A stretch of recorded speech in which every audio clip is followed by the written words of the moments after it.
Hello, everybody, and welcome to today's edition of Peaceful Oasis Live. We are coming to you from New York and very excited to have our good friend Daniel Gutierrez with us today. And Daniel will be joining us in a moment or two from Pisac, Peru. And so we just wanted to say a couple of words before we bring Daniel on. But thank you for joining us. Yes, so glad that we're going to be having Daniel. Daniel's an amazing person. Maybe many of you have been following him, but you know that he's big in everything he does. He is filled with vision and therefore inspires everyone that he runs into. And David and I absolutely love his Radical Mindfulness book. Love it. It's so amazing, filled with wisdom. And I want to read a quote in what he calls radical mindfulness. What is radical mindfulness? And this is what he writes.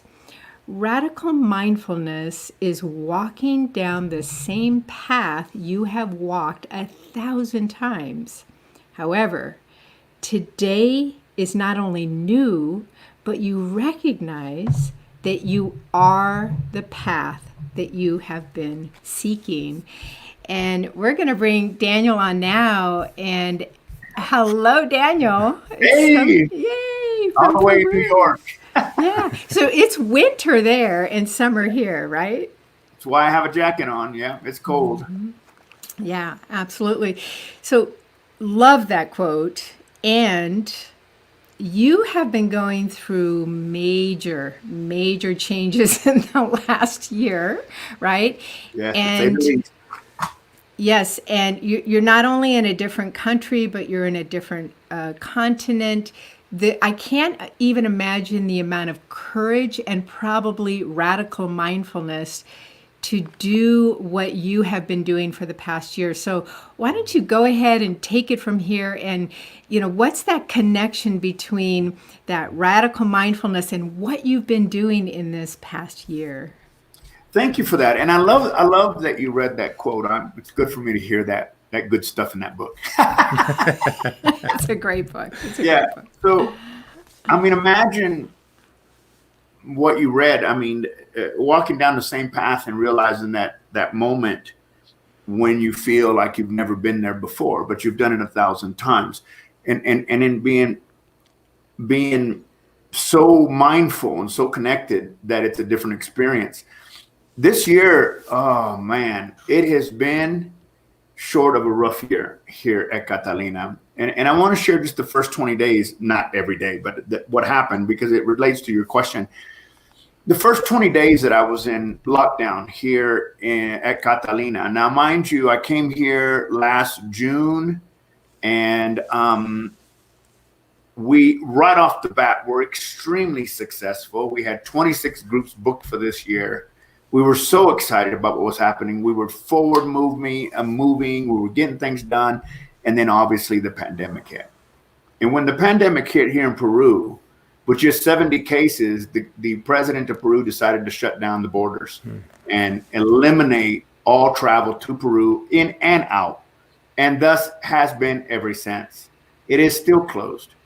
Now imagine coming from a country like the US where you have rights, where government just can't tell you what to do or not to do.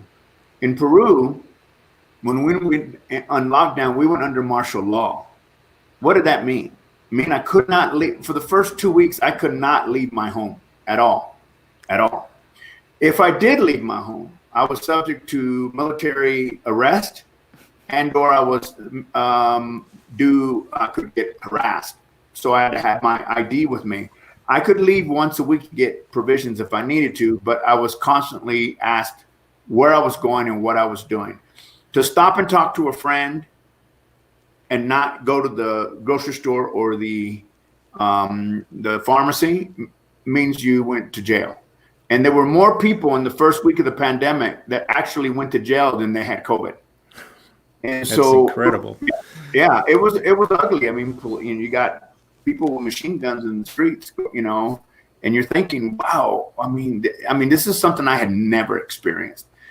And so I was very angry, very sad, and very lonely, you know, I mean, not to see my employees couldn't come to work. And so it wasn't until the 20th day where I felt like I was losing my mind. And I didn't know what I was going to do. That's when I make the joke. I said, I picked up this really cool book that I had written a year ago, and realized that that book had the key to my happiness. You know, when I came here, the book had just published when I moved here. And I thought when I was moving here that my next book would be Radical Detachment, because I literally sold everything I owned to be here, or gave it away, and all of a sudden I was stuck here going, well, what is the person supposed to do? And by the way, we've had nobody here since December 2019. And so it changed everything. And radical mindfulness was really the way that I was able to make it through these days, because I realized if I didn't stay focused in the now, I would lose my mind. That all I had was right now.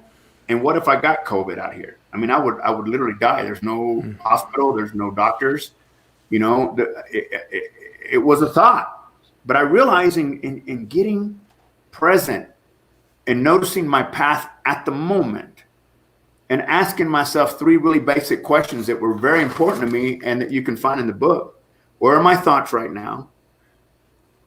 Am I okay right now? And are the thoughts I'm having real? And have they ever been real? Those are 3 of the 6 questions that I ask myself every day. If I started to focus into the future about what would happen, or get caught in the past, why did I come here? Then I would surely perish. There was no way that I would be able to make it to where I've made it today. So on the 21st day, I don't know if you guys remember, I had a total meltdown on Facebook.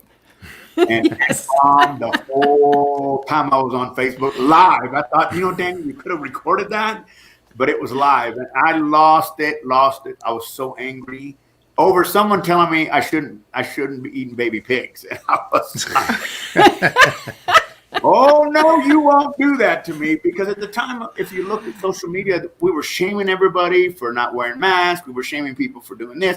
And it was just like, well, why the judgment? We don't need this. We don't need this right now. And of course, I remember someone we all know in Costa Rica saying, my husband and I are listening. He wants to know, did you just F-bomb on Facebook? Yeah, I did. You know, I was like, it was just egging me on to keep going, right? But what happened that day is I realized that I was focused in the future. I was scared. And the more I focused on what would happen to me, what if I got COVID out here? What would happen to me? I wouldn't get to see my son again. Oof. I wouldn't get to see my son. What happened to me here? It was scary. And I finally realized, Daniel, none of this is happening. You're making it up. And I know a lot of us do that. We make stuff up and then we get lost. And I was no different. And so at that moment, I began to focus on the now. And I began to say, okay, what can I do from where I'm at? It's almost like I looked up at the sky and I said, God, how can I serve you from here? From this broken, scared place I'm living. How do I serve you from here? I don't know how. I'm stuck in this compound, huge compound. Everybody's like, well, you're in paradise. Yeah, maybe so, but I'm not seeing that yet. You know? And so eventually I got focused and I said, okay, to much is given, much is expected. How can I help? I knew the indigenous people above PZAC. There's 12 communities above PZAC, with 120 to 170 families per community. And they had no provisions, they had no money, and the government wasn't helping them. They were actually told they could not come off the mountain. So I said, well, then I'm going to help them somehow. And you know what? Little by little, I began to help them. I eventually took provisions for 4,000 people. I paid for it. I took it up there. I gave it to them. And that began this transition of realizing that I needed to stay in the now. And what can I do right now? And so now we were in lockdown 120 days under martial law. So the longest in the world. It was long. And we're still here. The borders are still locked. You can't go anywhere. I couldn't come home if I wanted to. But I'm so happy. I'm very, very happy. I'm helping the communities. We're building things on campus. We're building gardens. It's like I realize that for this time in the world, and this is true about all of us, for this time in the world, that the universe put me on this land because I had the ability to hold the energy for it. I wouldn't have been put here if I couldn't have handled it. Like I wasn't going to be given more than I could handle, but I didn't know that at the time. And so every place that we sit, all of us that are watching here today, no matter what we're going through in our lives, we are in that position because we are able to hold that space and energy for that time. And in that space, if we get radically mindful, we can find our ways to peace and tranquility, no matter what the situation is. Because you know what? The truth is today that even though I'm in the Sacred Valley of the Incas and we don't have a lot of infection here, it doesn't mean people aren't dying. They are. And I don't think about dying. There's a quote that I know you've heard me say is, I'm going to live until I die. And every day is a new day. And every day that I step on that path, even though I've done it every single day, I look at it like it's new. And I say, what's on this path today? And I think that if we all can see life that way, then whatever length of time that we have on this earth, and we don't know, nobody does, then we can make the best out of it. And we can experience joy in that moment and not worry about the one that's coming.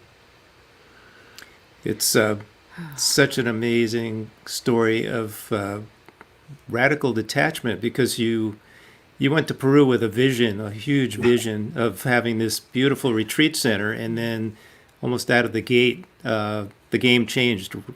Amazing, just a total game changer. And 5 months later. Yeah. So what's inspiring to all of us who've kind of watched you go through this journey is how you have found a way to be of service and to create something out of that, bottom place, something beautiful. And then watching your videos and your pictures that you post, we feel like we're on that journey with you, but it is just amazing to watch it unfold.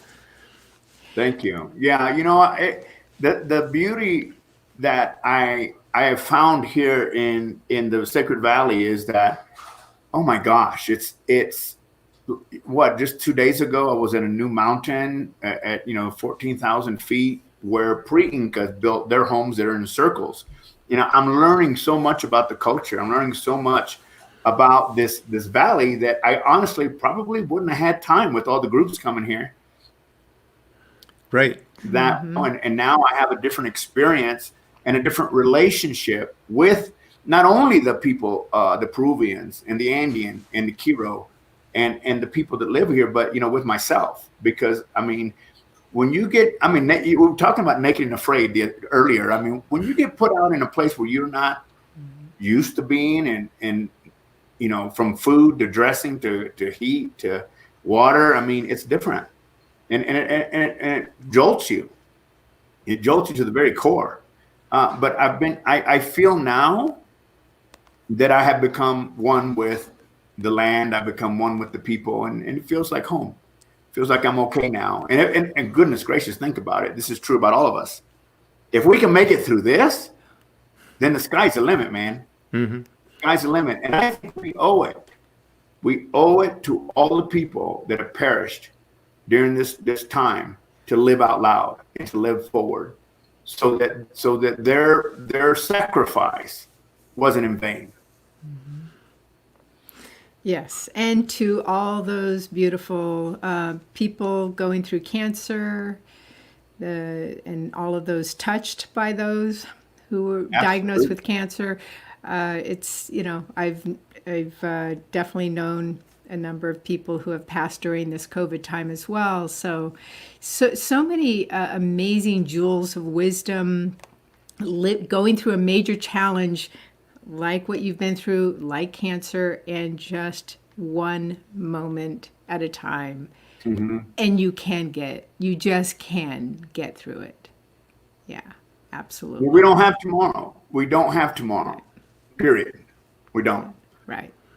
So why not live the best version of you while you still can, right? Whatever that may look like, and we can. Mm-hmm. And if and when that day comes, because it is an if, then I can say I'm glad I did, not I wish I had. Absolutely. We've done some recording together, and at that time you had a beautiful native flute. And tell us the story of what happened to the flute that we recorded with, and then what flutes have come into your life since then? Well, yeah, I do have new flutes. The flute that I recorded there in the studio in New York when I was there, God, it seems like forever ago. I was up visiting the community of Chaiwaitiri, and they had invited me to come up and be with them and eat with them and spend the night. And we left here at 3 a.m. to go to a mountain called Muruwisca. And Muruwisca is about 17,500 feet. It's a big mountain. But they wanted me to come to climb. We climbed about halfway up the mountain so that we could watch the sunrise over the Andes, they call them nevadas, which are snow-capped mountains. La Veronica, San Cante, Asangate, all of the very highly spiritual mountains of Peru. And we climbed up halfway up this mountain at dark, and we watched the sunrise. And as the sun was rising, I began to play my flute. And I had my drum with me, so somebody played the drums, and I just played a little bit. And one of the indigenous people just fell in love with the flute. I mean, he was just like, at some point he says, "I will trade you for a poncho," and I was like, "I don't want no poncho."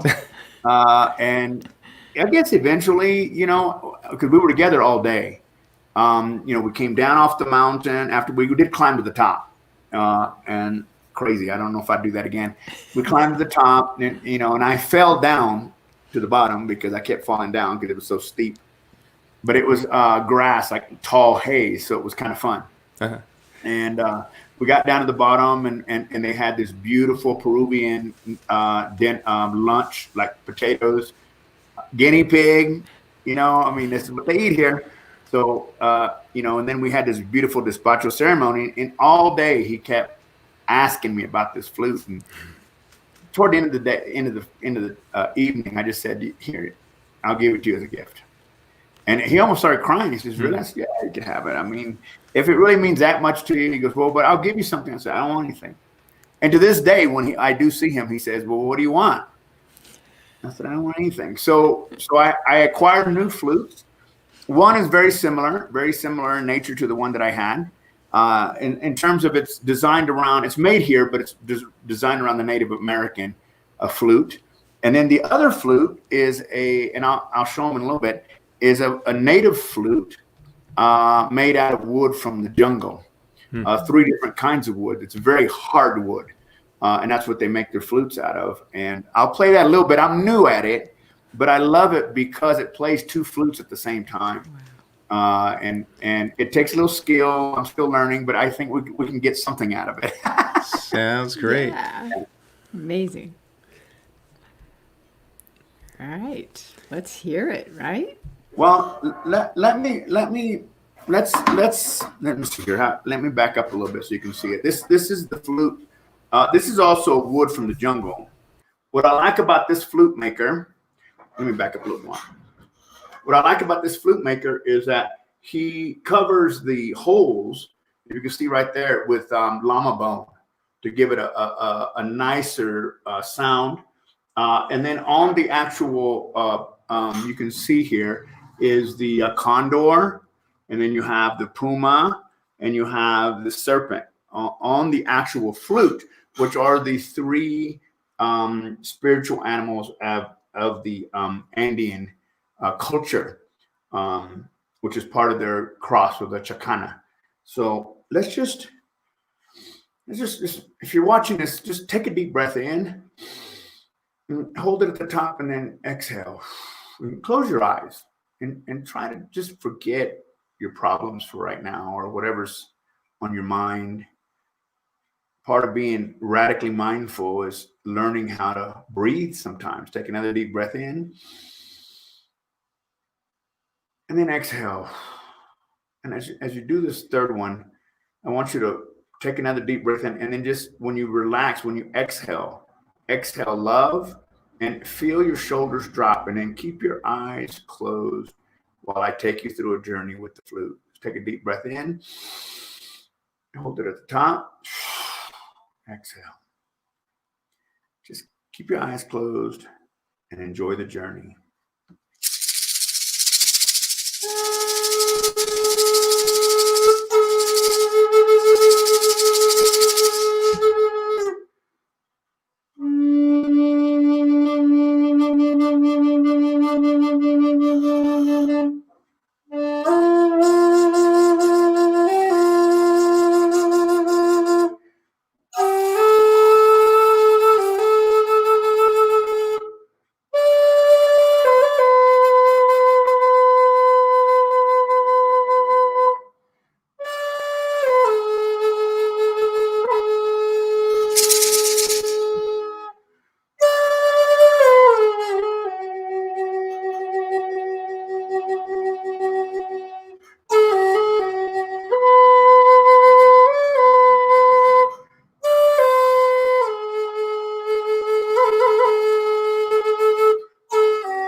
Just take another deep breath in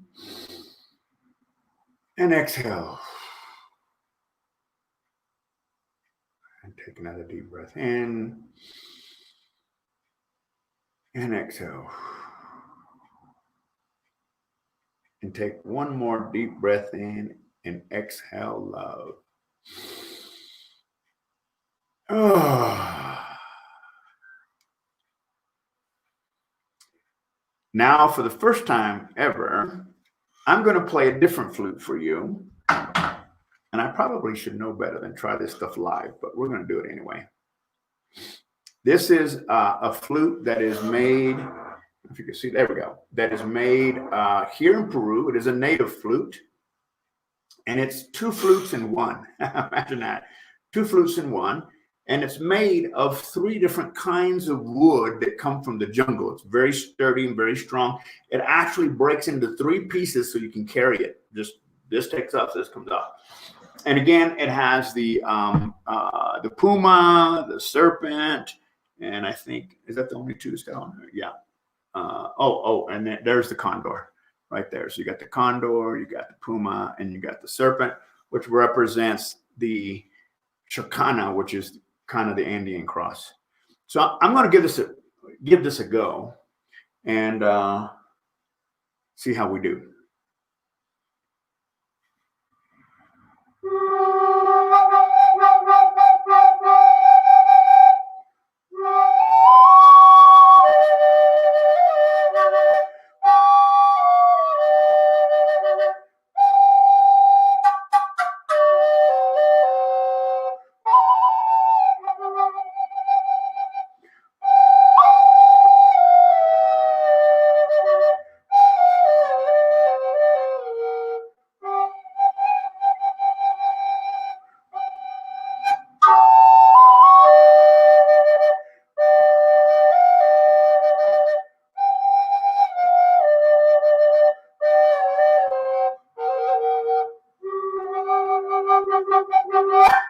That is as brave as I think I can get.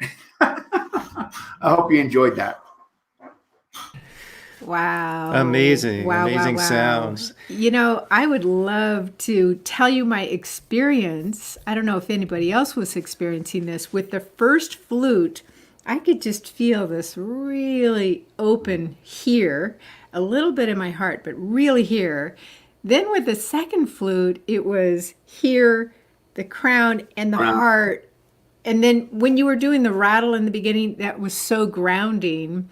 So there's so much going on at the same time. And I don't know, is this what's intended when those flutes are being played, or is it just Yeah, well, this is new. I mean, David, when he had me in studio, I remember the first time he told me I had to do this, this, and that. And I thought I had to do it all at the same time. And then his magic took over. But here I had to do everything at the same time. But the rattle is designed to distract your mind, so that you can listen to the flute. Because when I use the rattle, it also had some vibrational frequency in terms of how your body responds to it. And then, yeah, basically the flute is just an opening. My intention when I'm playing is to touch the soul, to open the soul up to possibilities, like the conversation that we had today about, can we stay in the moment and live today as if it were our last, so that we get to the end of our life and I'm glad I did, not I wish I had. And so, yeah, the music is designed to just open you up. I just did a class this last weekend, and people were sending me emails like this late in the evening going, I can still hear your flute. And I said, yeah, good. I'm glad it's working. And the music really is a living example of being in the moment. Your notes are happening right then. You can't suspend them indefinitely, and you need space in between the notes to really give them more meaning and significance. So, yeah, you're creating something exactly in the moment, not in the future or the past. And can you imagine if everybody in the world would breathe in mindfully, right? And then exhale love? Wow. That was beautiful. Really. I could just feel that love with the exhale. Yeah, the moment, and it's funny because I wrote that book before I came out here. But to really experience life now is something that I think the world, never in the history of our globe in our lifetime, have we all suffered the same fate. Never. We all understand the same pain. We bond in our brokenness. And it's in our brokenness that we seem to find the similarities in each other. And that's the beauty of living in the now, because we've been forced to live in the now. We can all worry about how we're going to pay the mortgage or the bills or the whatever, but it doesn't really matter if you don't get there. So why not live in the moment? And I know for me, the flute does that. It grounds me in this now, because I have to be. And the funny thing about the flute is that I've learned I can play it longer now because my lungs have adapted to this altitude. In the beginning, I would have to stop because there's no way my lung capacity could handle the elevation, at 10,000 feet and play the flute, because it takes your lungs to be able to make that happen. So, yeah, you're right. If we can focus on that, love, exhale love, then we can experience and be in a different world, even if it's just ours, right? Because that's how we get the oneness. Oneness is not created because it's a great movement. I think one of the things that have been lost in that movement is that we don't focus on the self. I have to be in oneness with me, in oneness with now, in order to get oneness with you. Because without that, you can't give what you don't have. And yeah, it's we've certainly done some meditations about this, about being present, and so much of how we can relate to other people is being present, right? Being present with them in the moment and not distracted, not thinking ahead or behind. And that's one of the beautiful things, one of the beautiful messages that you've shared, not only in English, but in Spanish, in a really unique way. And so we appreciate you so much for everything you've contributed to the world and to certainly to our community, and for being here with us, sharing your amazing journey in Peru, and also your beautiful flutes, which I can't wait to get you in our studio, or maybe we have to bring our studio to you and record you there. It's the other way around. And if everybody, we want everybody to know that we already have some amazing meditations from Daniel on our Loving Meditations app, and this certainly is going to be added to that wonderful collection. So, so just tell everybody how they can connect with you, especially if they want to come to your beautiful Catalina Retreat in Pisac, Peru. Well, I was debating whether or not I would give out the website because it's 95% done, but I'm going to tell you why I'm going to give it to you. Every month for the last 2 months, with a good friend of mine in Colorado, we have produced what's called a live online retreat. And the website to get to that retreat is Catalina Retreat Center Peru.com. So Catalina Retreat Center Peru.com. And you're the only people that know that the site exists because I haven't published it. But if you go to the site, you can see videos and pictures of my involvement with the community here in Pisac. There you go, Catalina Retreat Center Peru.com. And you'll see a button that says virtual retreat. Our next virtual retreat is September 25th through the 27th. And literally, I bought the equipment to be able to host a live retreat like you were here. So we have shamans doing ceremony. The flute maker who made this flute is here playing the flute and talking about how he makes them. I teach on radical mindfulness. I mean, it is a full, we do Friday from 5 to 7, Saturday from 10 to 1, and Sunday 10 to 1. So it's not like I'm taking your whole day, but the feedback has been phenomenal. So you can go there and see the retreat center, or you can do a virtual retreat and see the center on your own, because I do it on the property. You get to see it all. Sign me up, man. Yeah. I'm in. Sounds amazing, as usual. And thank you, my friend, for being there for us, and for as a shining example to everyone who's observing you go through what is just an epic, amazing journey. And it's got to be, yeah. So thank you for all that. And thank you for being with us today. We love you. We love you so much. Yeah. See you soon, right? You bet. Yeah. All right. Absolutely. Take care. Bye.